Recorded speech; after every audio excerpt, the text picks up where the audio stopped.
Dans son restaurant Ciseaux quartier Boucotte, Aïssatou Diop apporte la dernière touche aux commandes du jour.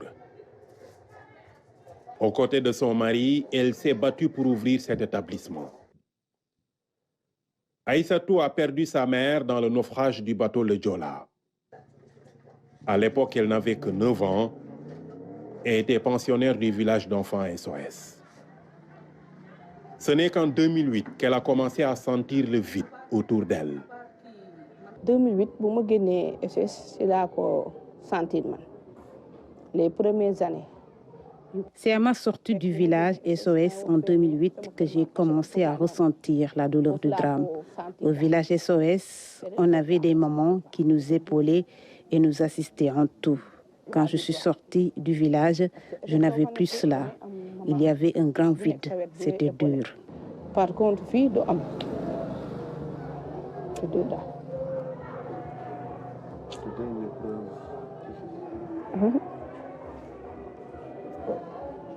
C'était dur. Tout ce dont Aïssatou se souvient comme accompagnement après le drame, c'est la bourse allouée aux pupilles de la nation et dont elle n'a bénéficié que pendant une année. Fatou Bintou Tamba, elle, a bénéficié de cette bourse avec 2 autres membres de sa fratrie de 5 personnes. Au quartier Santhiaba, nous sommes allés à la rencontre de Joseph Sané. Le quinquagénaire avait 28 ans lors du naufrage, mais a mis du temps à se faire à l'absence du père. Une fois, c'était le jour de la Toussaint, j'ai trouvé un cimetière. Et sans me rendre compte, je cherchais le tombeau de mon papa. Bizarrement, à un moment donné, j'ai tiqué. Alors je me suis dit, mais mon papa n'est pas là. Mon papa n'a jamais été enterré, donc il n'a pas de tombe. Ces orphelins du Joola ne sont qu'un échantillon des centaines de jeunes qui ont perdu leurs parents dans le naufrage.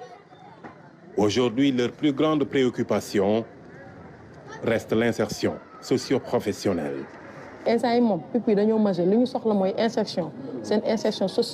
Les pupilles sont devenus majeurs.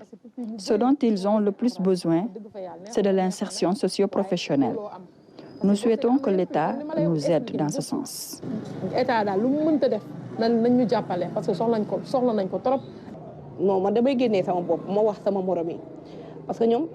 Il y a parmi nous des gens qui sont bien formés et qui sont diplômés dans divers domaines. Leur seul problème, c'est l'insertion socio-professionnelle. Aujourd'hui, je crois que l'État doit quand même faire cet effort-là, de prendre en charge quand même certains vraiment qui ne sont plus eux-mêmes, disons, pratiquement depuis ce naufrage-là.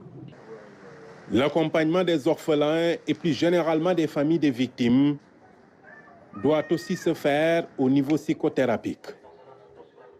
Beaucoup d'entre eux sont encore traumatisés par le drame.